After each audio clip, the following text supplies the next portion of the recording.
नमस्कार मित्रांनो, डिजिटल माऊली या यूट्यूब चॅनलमध्ये आपलं स्वागत. मित्रांनो, आज आपण भारतरत्न डॉक्टर बाबासाहेब आंबेडकर स्वाधार योजना या योजनेविषयी आपण आज माहिती जाणून घेणार आहोत. मित्रांनो, अनुसूचित जाती व नवबौद्ध घटकातील जे विद्यार्थी आहे अशा विद्यार्थ्यांना सामाजिक न्याय विभागामार्फत विविध शहरांमध्ये वसतिगृह कार्यान्वित करण्यात आलेले आहेत. अशा वसतिगृहांमध्ये ज्या विद्यार्थ्यांना प्रवेश मिळालेला नाही अशा सर्व अनुसूचित जाती व नवबौद्ध घटकातील विद्यार्थ्यांना भारतरत्न डॉक्टर बाबासाहेब आंबेडकर स्वाधार योजना या योजनेचा लाभ घेता येणार आहे. मित्रांनो, ही जी योजना आहे या योजनेच्या माध्यमातून अनुसूचित जाती व नवबौद्ध विद्यार्थ्यांना उच्च शिक्षण घेता यावे व शहरामध्ये राहण्याची सोय नसेल आणि स्वतः जर राहण्याची सोय करत असेल तर अशा विद्यार्थ्यांना शासनामार्फत मोठी मदत या ठिकाणी या योजनेअंतर्गत देण्यात येत आहे.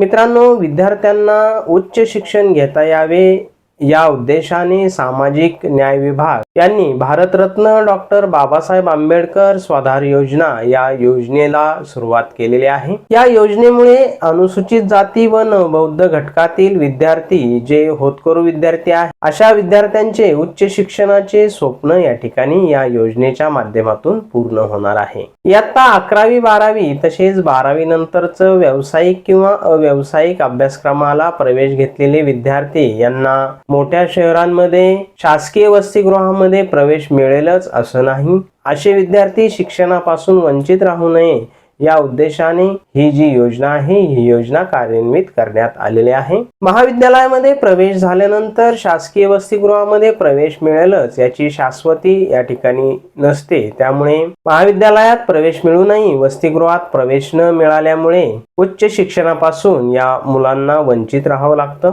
विद्यार्थ्याचे शिक्षणाचे स्वप्न भंग होऊ नये तसेच विद्यार्थ्याची राहण्याची व्यवस्था व्हावी तसेच भोजनाची व्यवस्था व्हावी आणि शैक्षणिक साहित्य सुद्धा या ठिकाणी उपलब्ध व्हावे या हेतूने ही स्वाधार योजना या ठिकाणी सुरू करण्यात आलेली आहे.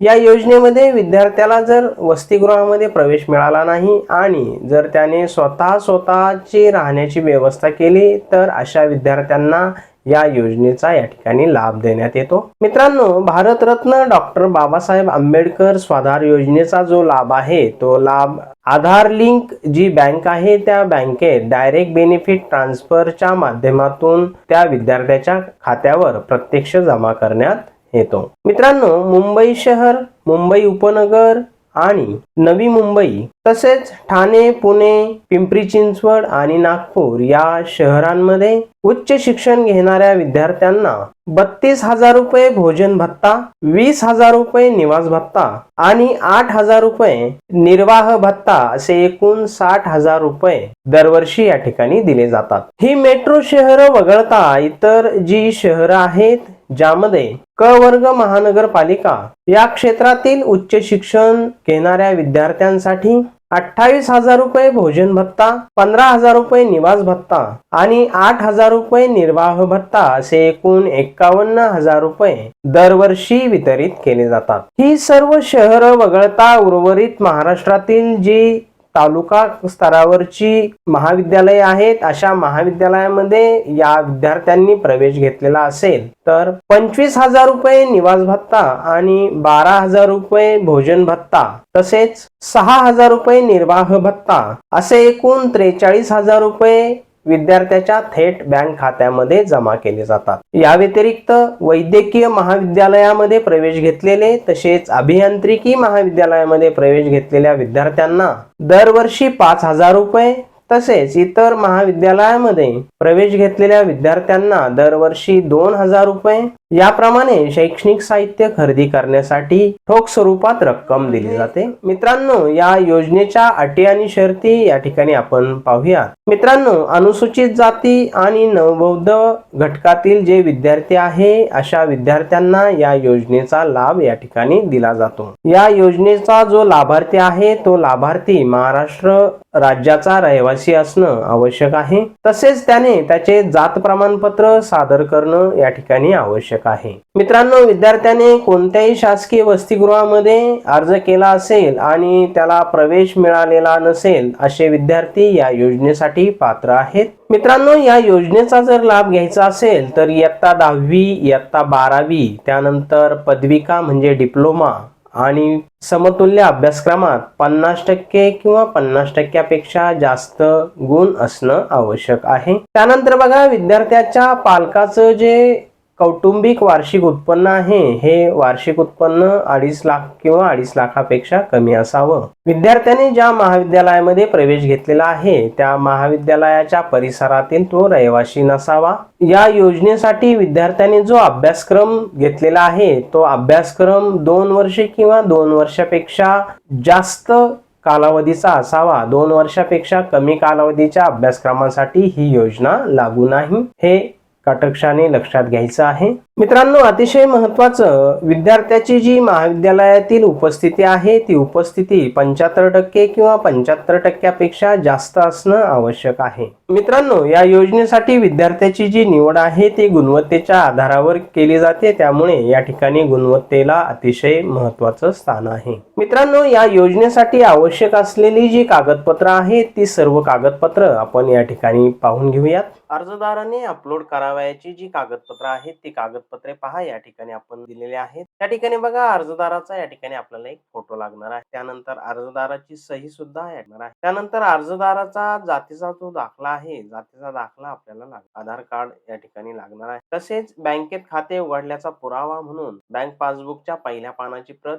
किंवा बँकेच्या स्टेटमेंटची प्रत किंवा रद्द केलेला चेक यापैकी एक बँक खाते उघडल्याचा पुरावा आपल्याला लागणार आहे. तहसीलदारापेक्षा कमी दर्जा नसलेला महसूल अधिकारी यांनी दिलेला उत्पन्नाचे प्रमाण, म्हणजे आपल्याला या ठिकाणी उत्पन्नाचा दाखला सुद्धा लागणार आहे. विद्यार्थी राहत असलेल्या रूमचा जिओग्राफिक लोकेशन असलेला फोटो आपल्याला या ठिकाणी बघा, जिओग्राफिक फोटो जो आहे तो फोटो आपल्या रूमचा काढायचा आहे आणि फोटो सुद्धा आपल्याला अपलोड करावा लागणार आहे. त्यानंतर बघा, पुढे महाविद्यालयाचं जे बोनाफाईड आहे, महाविद्यालयाचं बोनाफाईड सर्टिफिकेट आपल्याला लागतं. तसेच बँक खाते आधार क्रमांकाशी संलग्न केल्याबाबतचा पुरावा आपल्याला जोडावा लागतो. त्यानंतर शेवटच्या शिकलेल्या वर्षाचा जो टीसी आहे किंवा शेवटच्या शिकलेल्या वर्षाचा एल त्याला या ठिकाणी जोडायचा आहे. स्थानिक रहिवासी नसल्याबाबतचं प्रमाणपत्र आपल्याला जोडायचं आहे. त्यानंतर मेस, भोजनालय, खानावळ या ठिकाणी आपण जेवण करतो त्या ठिकाणाची जी बिलाची पावती आहे ती बिलाची पावती आपल्याला जोडायची. त्यानंतर उपविभागीय अधिकारी किंवा उपजिल्हाधिकारी यांनी दिलेला रहिवासी दाखला किंवा डोमेसाईल सर्टिफिकेट आपल्याला ठिकाणी जोडायचं आहे. तसेच मागील सत्र परीक्षेच्या निकालाची जी प्रत आहे ती निकालाची प्रत आपल्याला जोडायची आहे. सोबत शपथपत्र, हमीपत्र, जे हमीपत्र किंवा शपथपत्र आहे ते हमीपत्र आपल्याला जोडायचं आहे. त्यानंतर बघा मित्रांनो, भाडे करारनामा आपल्याला या ठिकाणी जोडायचा आहे. असे एकूण 15 ते 16 डॉक्युमेंट आपल्याला या लागणार आहेत. बघा, पुढे आपण जर अर्ज रिन्युअल करणार असाल तर रिन्युअल अर्ज करण्यासाठी आपल्याला चालू वर्षाचं बोनाफाईड सर्टिफिकेट लागणार आहे, मागील वर्षपत्रक लागणार आहे, जातीचा दाखला लागणार आहे, उत्पन्नाचं प्रमाणपत्र लागणार आहे, बँक पासबुक लागणार आहे, भाडे करारनामा लागणार आहे, रूमचा जिओग्राफिकल लोकेशन असलेला फोटो सुद्धा आपल्याला लागणार आहे, मेसची, भोजनालयाची बिलाची पावती लागणार आहे आणि रिन्युअल अर्ज सादर करत असताना अपलोड करायची या ठिकाणी गरज नाहीये. मित्रांनो, आपल्याला आपली जी हजेरी आहे ती 75% पेक्षा जास्त असल्याबाबतचं प्रमाणपत्र महाविद्यालयाकडून आहे.